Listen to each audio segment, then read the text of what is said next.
My name is Joseph Boyle and I live at 54 Lowell Street. I've held a couple of different positions with the city, a couple of different positions in local unions and other non-governmental organizations, but I'm here tonight speaking only for myself. I'm just Joe Boyle who lives in the Highlands. I'm here tonight to register my deep concern about the warm welcome that the city is preparing to give General Hun Manet. General Manet, who is not an official in the municipal government of our sister city, Phnom Penh, is a lieutenant general in the Cambodian Armed Forces, which is commanded by his father, former Khmer Rouge commander and Cambodian Prime Minister Hun Sen. Hun Sen is, to put it bluntly, a major violator of human rights. In particular, the rights of workers to organize into unions and engage in activism for higher wages, better working conditions, and dignity for the working people of their country. And General Hun, as commander of a crack unit trained to crush internal dissent, is his strong right arm. For the city of Lowell to honor someone like this is profoundly troubling to me. Lowell's history is eternally bound with the history of labor.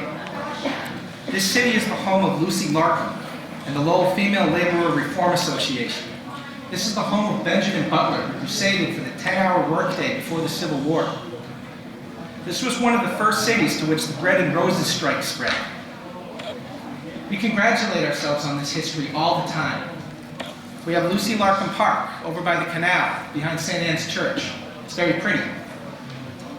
General Butler has a middle school named for him and a bust in the Lowell Memorial Auditorium.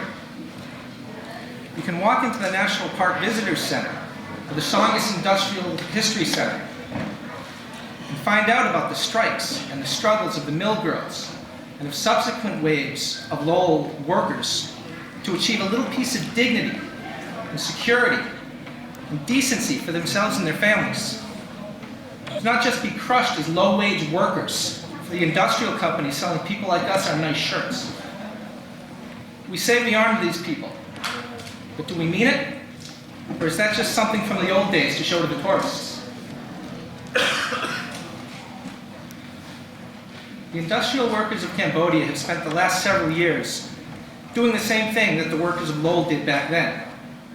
They organize into unions, and they take to the streets to protest their low wages, their dangerous factories, and their abusive overseers, just like the workers of Lowell did. And when they do, they are too often met by the clubs, and the water cannons, and sometimes even the assault rifles of the Hun Sen government, of men like Hun Manet.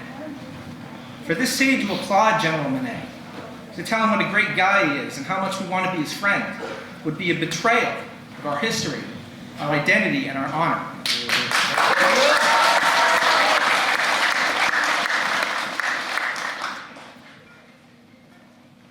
This is not just about an intramural fight between different segments of the Cambodian American community in Lowell.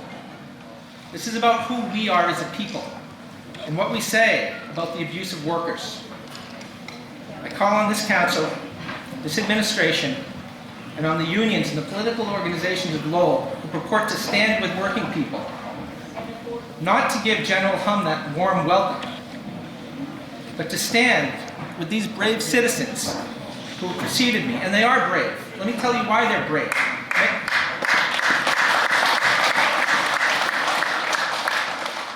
Let me tell you why they're brave. Many of these people have family back in Cambodia.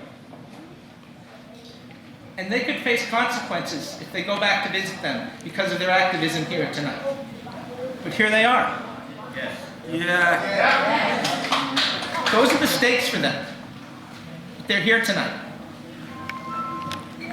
Again, I urge you to stand with them and to stand with the garment workers of Cambodia. Thank you.